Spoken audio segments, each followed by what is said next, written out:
주의 이름으로 모인 곳에 하나님은 항상 함께 하십니다. 이 자리에 하나님이 임재해 계십니다.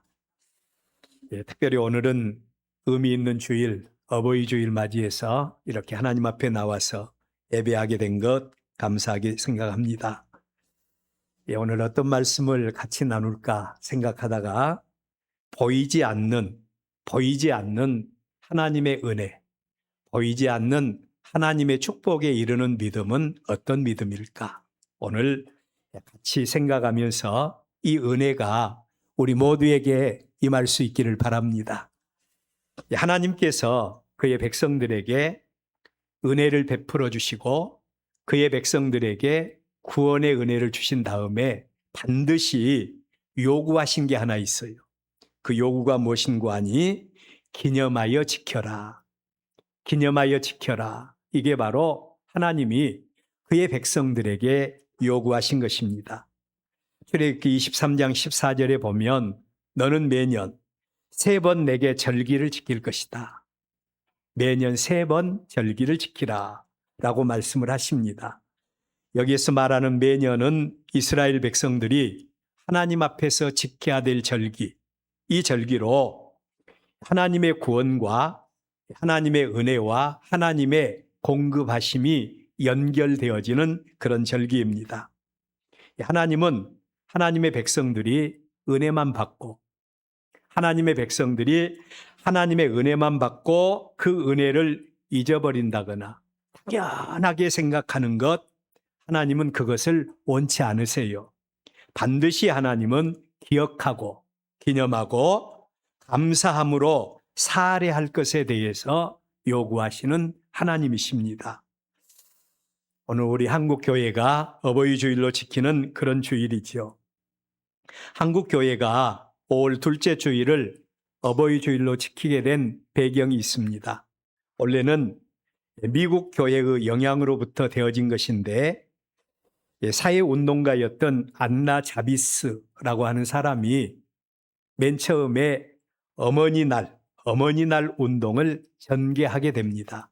그리고 전체 미국 안에서, 교회 안에서 이 어머니날 운동이 확산이 되어져서 특별히 미국 교회가 어머니 주일을 지켰고 이 일들이 선교사님들을 통해서 우리 한국 교회도 적용이 되게 되었다는 겁니다. 이후에 한국 정부는 1956년 5월 8일을 어머니날로 제정을 했습니다. 1956년 5월 8일을 어머니날로 제정을 했고 1973년에 어머니날을 어버이날로 확대해서 계층을 하게 됩니다. 우리 한국교회도 아버지와 어머니를 함께 공경하자. 아버지와 어머니를 함께 공경하자. 그런 의미에서 어버이 주일이라고 하는 이름을 붙여서 5월 둘째 주일을 어버이 주일 기념 예배로 드리도록 했습니다. 어버이날에 대한 좋은 전통도 많이 있죠. 특별히 어버이날은 카네이션을 달아주는 그런 일이 있었어요. 우리 교회도 몇 년 전까지만 해도 카네이션을 이렇게 준비해서 생화를 해서 달아드렸는데 지금은 그 좋은 전통이 많이 없어져 버렸어요.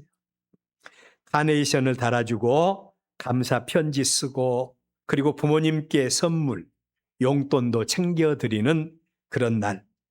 가족 식사와 효도 행사, 교회나 학교에서는 감사 행사를 치르는 이런 좋은 전통들이 어버이날에 펼쳐지게 되었습니다.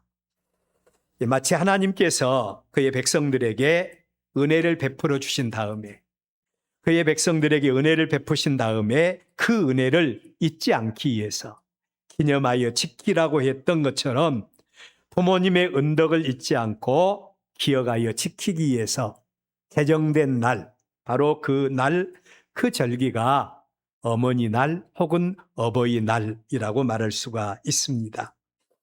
오늘은 이처럼 귀한 절기를 맞이해서 우리가 전통적으로 들어왔던 하나님의 말씀, 10계명 가운데 인륜의 첫 번째 계명인 부모를 공경하라 라고 하는 말씀이나 아니면 에베소서 5장에 있는 내 부모를 공경하라. 그리하면 내가 땅에서 잘 되고 장수할 것이다. 이런 말씀에 대해서 우리가 많이 들어왔습니다.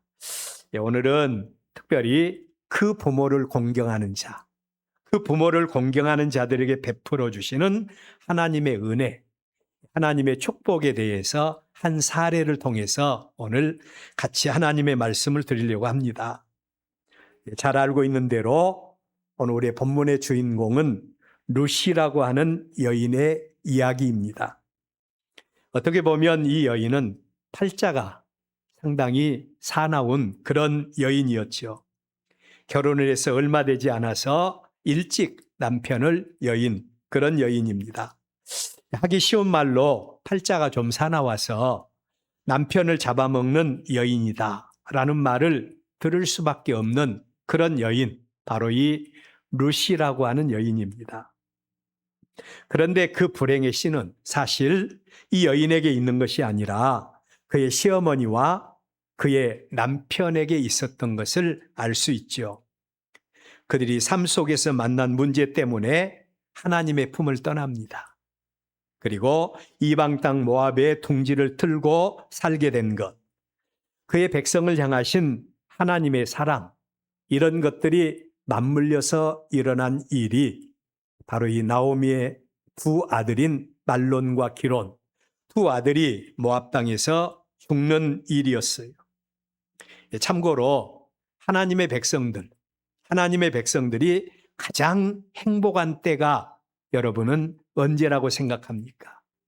우리가 이 말씀에 대해서 깊이 마음속에 새겨야 돼요. 하나님의 백성이 가장 행복한 때는 바로 하나님의 말씀 안에 거하고 하나님의 말씀 안에 거하고 하나님의 뜻대로 순종하며 사는 그 삶이 바로 하나님의 백성들에게 가장 행복한 때가 아니겠습니까? 반대로 하나님의 백성들이 삶 속에서 여러 가지 고난과 시련을 만나게 되는 이유가 또 뭔가? 그것은 하나님의 섭리와 연결이 되어 있다는 겁니다. 이 문제만 잘 해결되면 하나님이 친히 그들의 삶 속에서 임마누엘이라고 하는 말은 하나님이 우리와 함께 하신다, 그런 의미가 있다 그랬죠. 임마누엘, 하나님이 우리와 함께 해주시고 역사해 주실 줄로 믿습니다. 여기에 우리의 성도들의 믿음의 확신이 필요합니다. 그런데 엘리멜렉과 나오미의 가정, 이 엘리멜렉이라고 하는 이름의 뜻이 굉장히 좋아요. 하나님은 나의 왕이시다, 그런 의미가 있는 이름이 엘리멜렉입니다. 그리고 나오미라고 하는 말은 기쁨, 즐거움, 그리고 또 사랑스러움, 이런 이름의 의미가 있어요. 그러니까 하나님을 나의 왕으로 모신 이 엘리멜렉과 나오미의 가정은 환상의 코러스를 이루는 그런 가정이었죠. 그래서 이 가정은 하나님을 왕으로 모셔서 기쁨과 즐거움과 감사가 넘치는 그런 가정이었다고 볼 수 있습니다. 그런데 그 가정이 문제를 만나게 됩니다. 우리도 인생 가운데서 얼마든지 많은 문제 만날 수 있지 않습니까? 문제를 만났어요. 그 문제는 흉년이라는 문제였습니다. 이런 문제를 만나게 되었고 그들은 이 문제를 해결하는 방법으로 하나님의 품을 떠나게 됩니다. 하나님의 집을 떠나게 되었습니다.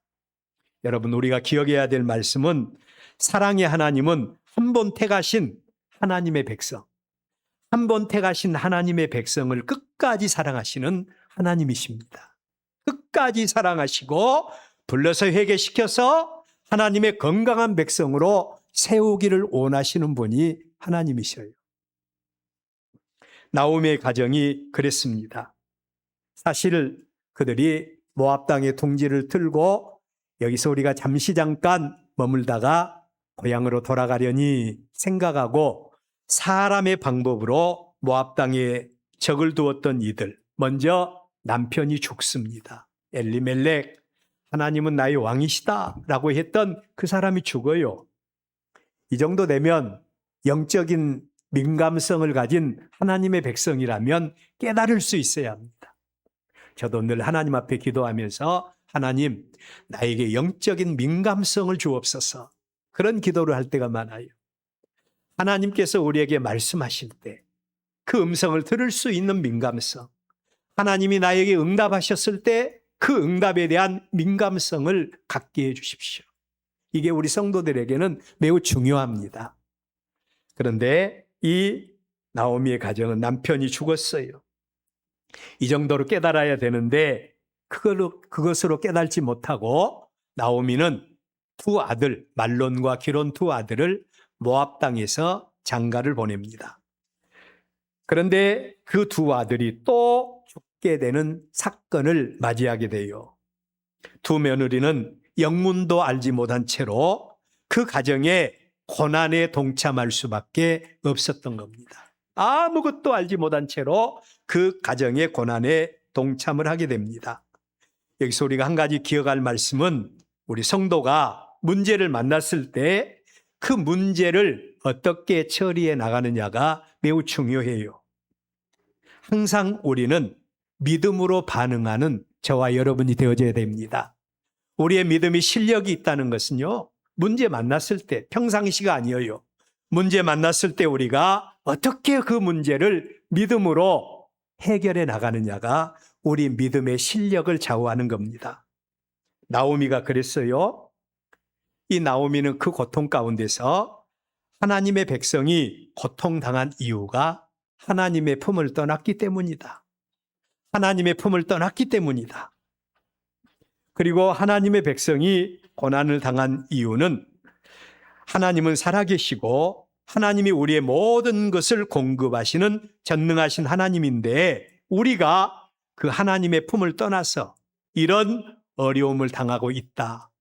이 사실을 그의 두 며느리에게 귀에 박히도록 그의 며느리들에게 이 말씀, 이 이야기를 하게 된 겁니다.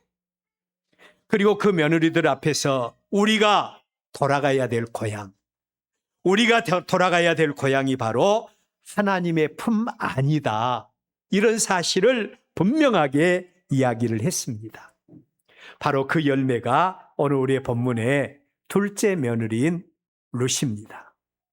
오늘은 이러한 말씀을 생각하면서 보이지 않는 축복에 이른 믿음의 사람. 어떤 믿음을 소유했기에 하나님께서 그들에게 보이는 복도 주시지만 보이지 않는 복을 주시는가? 오늘 생각하면서 하나님의 말씀을 드리려고 합니다. 첫째로 보이지 않는 축복에 이른 사람에게는 특징이 있습니다. 우리 한번 따라서 해볼까요? 삶의 믿음을 가진 사람.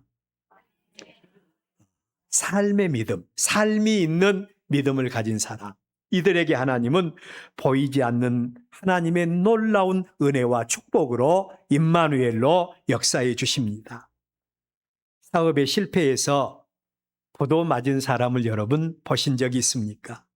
역설적이게도 정직한 사람일수록 부정직한 사람들은요, 고의 부도를 내는 사람도 있어요. 자기 살 것을 따로 마련해 두는 그런 사람 있지 않아요. 그런데 정직한 사람일수록 부도는 그들의 삶의 모든 것을 통째로 빼앗아가 버리고 아무런 대책도 없이 어느 날 갑자기 길거리로 나앉게 되는 사람. 정직한 부도 맞는 사람들이죠. 나오미의 가정이 바로 그런 가정입니다. 그들도 삶 속에서 문제를 만났습니다. 그리고 그 문제를 하나님의 방법이 아니라 사람의 방법으로 해결하려다가 결국 10년 정도 지났을 때 모든 것을 다 잃어버렸어요. 모든 걸 다 잃어버렸습니다. 나오미가 고백했던 대로 나의 이름을 나오미라고 하지 말아라. 아까 말씀드렸던 대로 나오미라고 하는 이름은 하나님으로 인한 기쁨입니다. 하나님으로 인한 즐거움이고 하나님으로 인한 사랑스러움. 그게 바로 나오미예요. 그런데 하나님을 떠났고 10년이 지난 다음에 나오미의 모습은 더 이상 나오미가 아니었어요. 나의 이름을 마라라고 해라. 이 마라라고 하는 말은 쓰다 혹은 고통스럽다, 메마르다. 그 인생이 얼마나 힘들고 얼마나 고통스럽고 얼마나 메말랐는지 나의 이름을 말하라고 해라 라고 말씀을 한 겁니다. 바로 이 나오미가 변하여 낭패와 실망 다 당한 다음에 마라의 모습으로 이 나오미가 고향 땅으로 돌아오게 되었어요. 마치 찬송가 280장 천부의 의지 없어서 손들고 옵니다. 주 나를 외면하시면 나 어디 가겠습니까? 라고 하는 이런 심정 가지고 고향 땅으로 돌아오게 된 것입니다. 지난 시간에 말씀드렸던 대로 하나님의 백성이 하나님을 떠나서 살 때 특징적인 여러 가지 특성이 있습니다. 여러 가지 특징이 있는데 그 특징 가운데 하나가 하나님은 하나님의 백성이 하나님을 떠나면 그 주변에 그들을 대적하고 그들을 무너뜨리고 그들을 해롭게 하는 이런 사람들이 일어나게 하신다는 겁니다. 혹시 우리 주변에 나를 이상하게도 성가시게 하고 무너뜨리려고 하고 나를 괴롭게 하고 나를 망하게 하려고 하는 이런 사람들이 많이 생기면 하나님과 나와의 사이에 문제가 있구나. 이 사실 여러분들 기억할 수 있기를 바랍니다. 반대로 하나님의 백성이 회개하고 하나님 품으로 돌아올 때 하나님이 주시는 복의 특징도 있다고 했습니다. 그 특징이 바로 주변에 돕는 사람들을 붙여주세요. 여러분, 욥기에 보면 욥기 42장에 보면 욥이 하나님이 주신 모든 시험을 다 이기고 났을 때 하나님이 그에게 주신 축복이 있죠. 욥에게서 떠났던 사람들이 친척들이 돌아오면서 그에게 여러 가지 것을 가지고 와서 그를 축복하는 그런 장면을 우리가 볼 수가 있습니다. 주변에 돕는 사람, 주변에 위로해주고 세워주는 사람, 이런 사람들을 하나님은 붙여주세요. 여러분, 오늘 여기 나오미의 며느리인 룻이 그런 사람이었어요. 나오미의 며느리인 룻이 그런 사람이었어요. 그는 시어머니의 간증을 통해서 하나님을 만난 사람입니다. 시어머니의 간증을 통해서 이스라엘 백성됨의 의미와 구별된 하나님의 백성이 어떤 의미를 갖는가, 이런 부분에 대해서 세밀하게 배웠던 여인입니다. 그래서 그는 어머니의 하나님, 어머니의 백성이 되기로 작정하고 자신의 모든 것을 다 던져버리고 어머니를 따르기로 결심을 했던 여인입니다. 얼마나 능력 있는 믿음이고 얼마나 능력 있는 결단입니까? 여러분, 실패한 어머니를 통해서, 쉽게 말한다면 실패한 신앙인, 실패한 우리 엘베델 교회 성도, 이들을 통해서 내가 실패한 것은 내가 하나님을 떠났기 때문에 그렇다, 내가 하나님 잘못 믿어서 그렇다, 하나님은 살아계신다, 이 사실을 증거를 했는데 실패한 사람을 통해서, 그들을 통해서 하나님을 만난다는 것, 그리고 그들이 믿는 하나님, 뭐 그렇게 대단해 보일 수가 있겠습니까? 눈에 보이는 물질적인 기준으로 바라볼 때 우리 인생을 걸만한 그 어떤 것도 없어 보이는 모습이 이 모습 아니겠습니까? 그럼에도 불구하고 룻은 시어머니의 하나님, 시어머니의 백성됨에 그의 모든 것을 걸었던 여인입니다. 그리고 시어머니의 고향 땅으로 돌아왔어요. 여러분, 이런 믿음, 이런 결단 가지고 하나님 앞에 돌아왔을 때 우리의 마음속에 은근히 기대하는 것이 있지요. 내가 하나님 앞으로 돌아왔으니까, 내가 하나님 모처럼 하나님 앞에 왔으니까 하나님, 나의 모든 문제 한꺼번에 해결해 주실 줄로 믿습니다. 이런 기대감을 우리가 가질 수가 있죠. 그런데 이 시어머니 나오미와 룻이 그의 고향 땅으로 돌아왔지만 변화된 것은 아무것도 없었습니다. 오히려 그들이 고향 땅으로 돌아왔을 때는 보리를 추수하던 그런 때였어요. 봄철에 씨를 뿌리지 못했던 나오미와 룻, 보리 추수 때는 추수 때는 축복의 때가 아니라 허무하기 그지없는 때, 누구보다도 더 큰 상실감과 좌절감을 안을 수밖에 없는 그런 상황 속에 놓이게 된 거예요. 낙심되지 않습니까? 그런데 살아계신 하나님, 하나님과 동행하는 하나님의 거룩한 백성들의 모습은 절대로 이런 삶 속에서도 낭망하거나 좌절하지 않아요. 오늘 우리의 본문의 룻을 보십시오. 그는 낙심하지 않았습니다. 시어머니에게 말하기를 내가 밭으로 가서 누구에게 은혜를 입으면 그를 따라가 이삭을 줍겠습니다. 그를 따라가 이삭을 줍겠습니다. 가만히 앉아서 시어머니의 눈치나 볼 수밖에 없는 상황, 자신의 신세에 대해서 한탄하면서 내가 이러려고 어머니 따라왔을까? 내가 이러려고 내 인생 포기하고 이곳으로 왔을까? 이럴 수밖에 없는 상황임에도 불구하고 그는 어머니를 통해서 들은 하나님의 백성답게 낭망하거나 좌절하지 않고 오히려 삶 속에서 살아서 역사하신다고 하시는 전능하신 하나님께서 나의 삶 속에서 역사해 주실 줄로 믿고 하나님이 내 길 지도하시리라 믿고 그 하나님 앞에 하나님을 의지하면서 앞으로 나가겠다고 하는 그 믿음의 고백이 바로 이 룻의 고백이었어요. 그래서 그는 하나님을 믿고 나가겠다, 그리고 밭에서 이삭을 줍겠다고 말을 합니다. 여러분, 우리가 주여 믿습니다. 우리가 얼마든지 하나님 앞에 기도하고 또 부르짖을 수도 있지만 그러나 하나님이 축복해 주시는 현장은 따로 있습니다. 그곳이 어디인고 하니 믿음의 고백과 함께 그 믿음 안에서 우리의 삶의 현장에서 실천하는 믿음을 가질 때 그곳에서 전능하신 하나님은 우리와 함께 하시고 동행해 주실 줄로 믿습니다. 이 룻이 바로 그 현장을 잡았습니다. 밖으로 나가겠다는 겁니다. 이삭을 줍겠다는 것입니다. 그랬더니 하나님이 이 룻의 하나님이 되어주셔서 그의 길을 인도해 주신 줄로 믿습니다. 두 번째로 보이지 않는 축복에 이른 사람의 또 하나의 특징이 있습니다. 부모를 공경하는 것입니다. 부모를 공경하는 사람. 믿음이 없는 보통 사람들은 범사의 모든 일들에 대해서 원망과 불평의 사람이 됩니다. 원망과 불평의 사람이 돼요. 그러나 같은 상황 속에서도 믿음의 사람은 항상 긍정적인 것을 봅니다.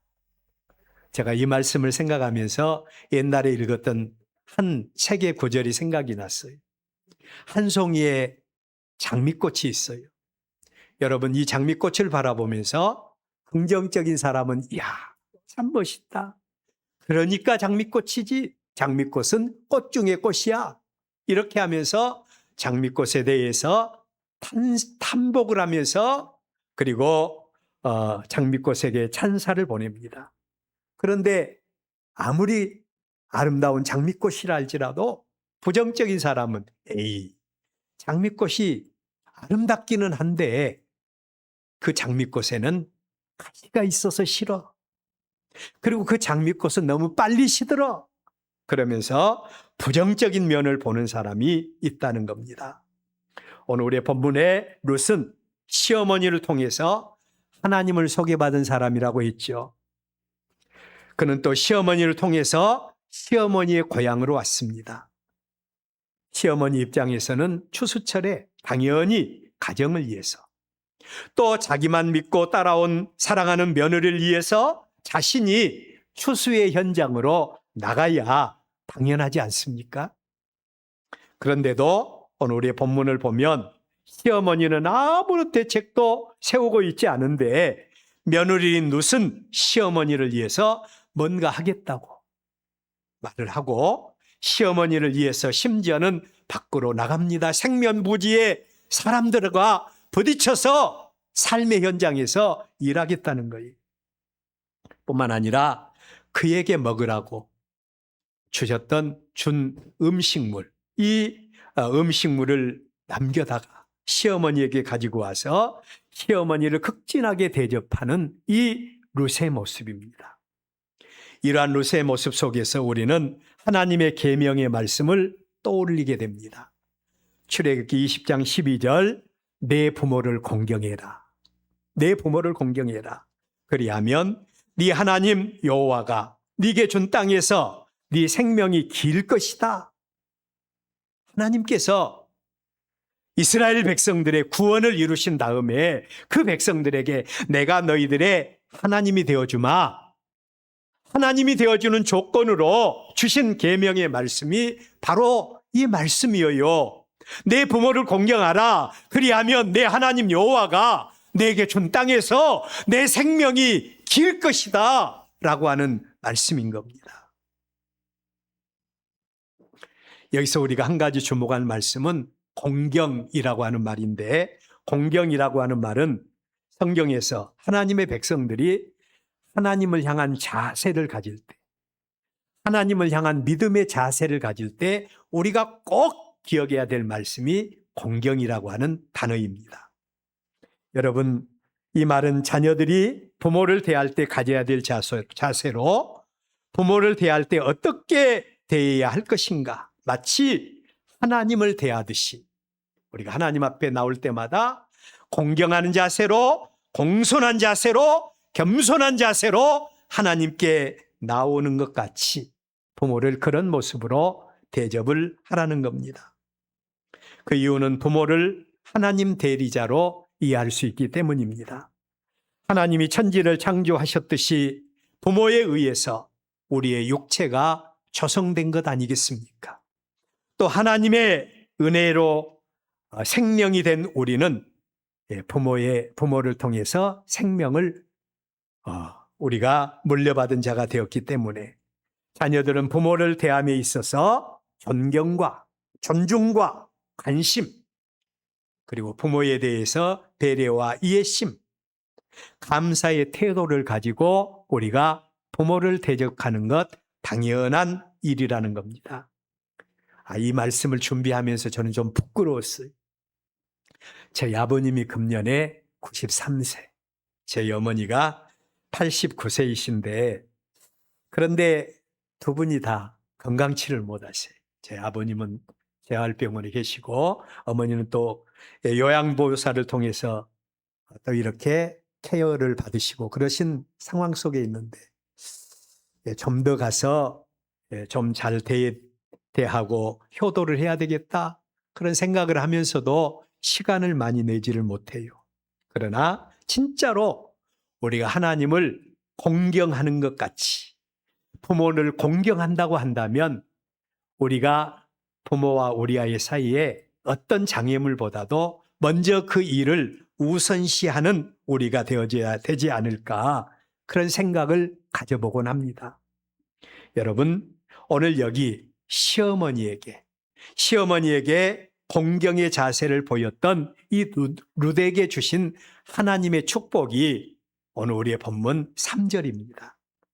룻이 가서 베는 자를 따라 밭에서 이삭을 줍는데 밭에서 이삭을 줍고 있습니다. 그런데 우연히 엘리멜렉의 친족 보아스에 속한 밭에 이르렀더라. 여기서 말하는 이 말씀 속에서 우리가 발견할 수 있는 매우 중요한 말씀이 우연히라고 하는 말이에요. 여러분, 한 치 앞도 내다보지 못한 우리 사람들에게는 우연이라고 하는 말이 통할 수가 있습니다. 우연히 내가 어떤 일을 했는데 이런 일을 만났어.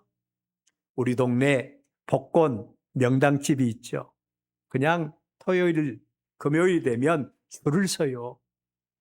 제 아들이 순천에서 직장 생활을 하는데 직장의 상사들이 우리 동네 복권 명당집이 있다고 하니까 그 명당집에 가서 복권을 사갖고 와라고 돈을 줬다고 그래요. 이만큼 유명해요. 사람들은 이렇게 요행을 바랍니다. 그런데 우리 그리스도인들에게는 절대 우연이라고 하는 말이 통하지 않습니다. 우연이 아니라 하나님이 그의 삶 속에 개입하셨다는 겁니다. 하나님이 그의 삶 속에 역사하시고 그 길을 인도하셨다는 거예요. 만군의 하나님이 그와 함께 해주실 뿐만 아니라 그의 길을 지도하시고 삶 속에서 필요한 은혜와 복으로 역사해 주셨다는 사실을 우리는 이 나오미의 이 룻의 모습 속에서 바라볼 수가 있는 것입니다. 오늘 사랑하는 여러분, 부모를 공경하는 사람에게 하나님은 우리의 길을 인도하시는데 눈에 보이는 복뿐만 아니라 눈에 보이지 아니하는 복까지도 주시는 하나님이신 줄로 믿습니다. 마지막으로 삶 속에서 임하시는 하나님의 축복은 두 가지가 있어요. 하나님의 축복은 두 가지가 있습니다. 첫째로는 눈에 보이는 복입니다. 오늘 우리의 본문 8절로 9절 제가 읽어드립니다. 보아스가 룻에게 이르되 내 딸아 들으라. 이삭을 주우러 다른 밭으로 가지 말며 여기서 떠나지 말고 나의 소녀들과 함께 있으라. 그들이 베는 밭을 보고 그들을 따르라. 내가 그 소년들에게 명령하여 너를 건드리지 말라 하였느니라. 목이 마르거든 그릇에 가서 소년들이 길러온 것을 마실지니라 하는지라. 아멘. 이 말씀 속에서 우리가 볼 수 있는, 우리가 발견할 수 있는 그런 하나님의 복이 어떤 복이에요? 바로 우리의 눈에 보이는 복이에요. 삶의 현장에서 체험할 수 있는 복이요, 하나님께서 우리에게 주시는, 내리시는 은혜인 줄로 믿습니다. 이 복은 눈에 보여요. 한 해 동안 열심히 수고하여 가꾼 농사를 추수하는 현장에서 일꾼들이 열심히 일을 하는데 뒤에서 이삭을 하나하나 줍고 오는 사람 보면 그렇게 아마 좋게 보이는 그런 주인은 없을 것입니다. 그러나 하나님이 마음을 감동했더니 이 은혜를 하나님이 주셨다. 그런데 여러분, 이 복은 우리가 믿음으로 살면 하나님이 다 주시는 복인 줄로 믿습니다.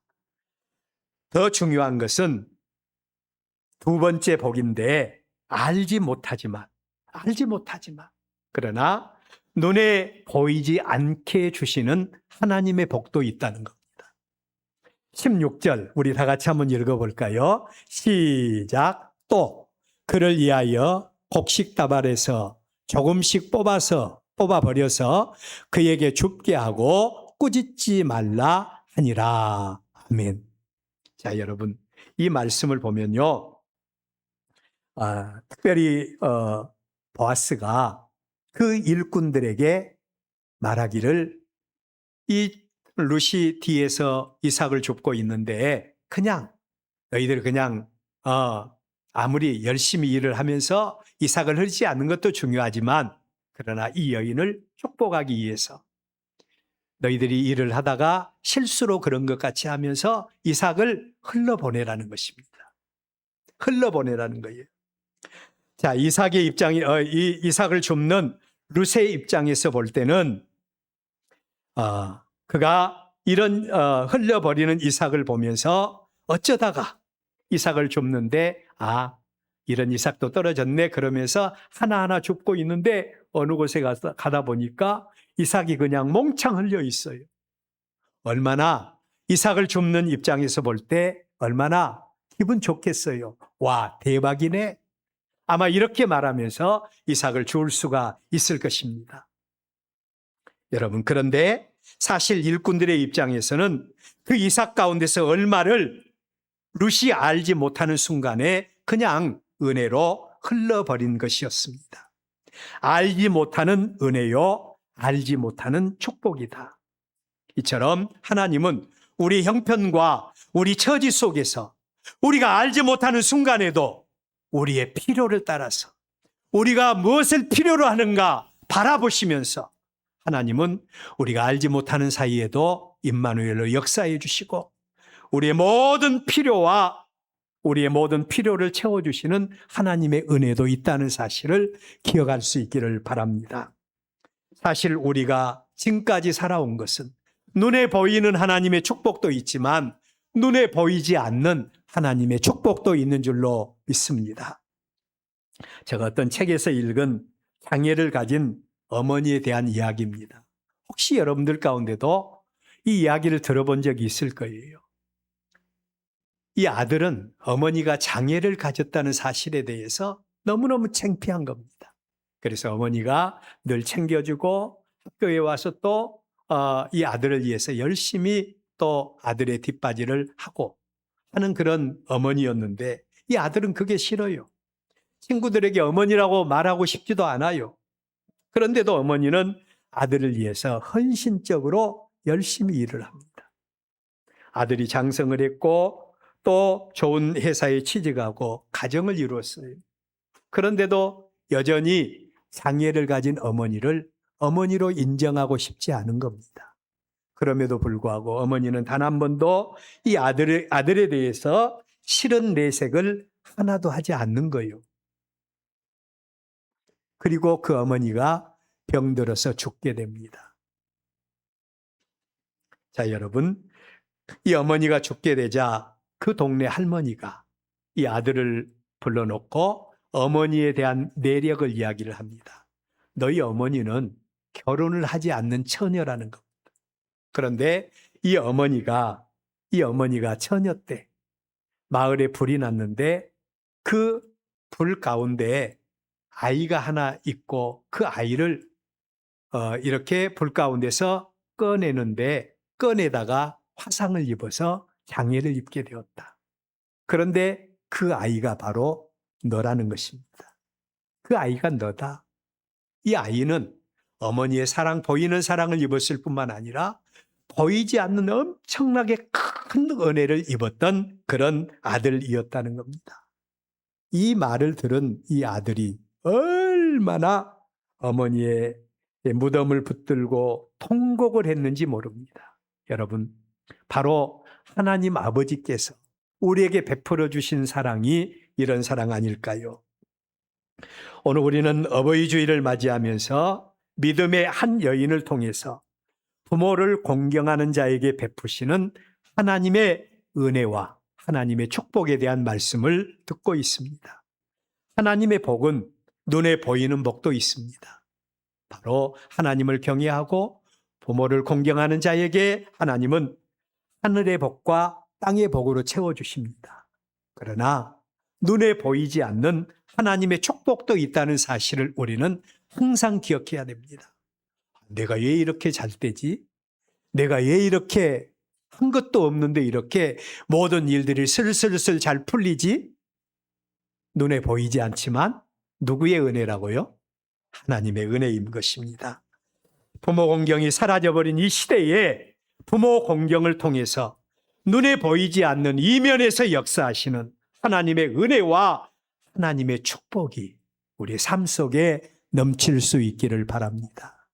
이 어버이 주일에 첫째는 하나님을 경외하는 믿음과 두 번째로는 그 믿음을 바탕으로 한 부모 공경을 통해서 하나님이 눈에 보이는 복과 함께 눈에 보이지 아니하는 복으로 우리 인생을 책임져 주시고 축복해 주시는 이런 은혜가 우리 가운데 임하시기를 주의 이름으로 축원합니다.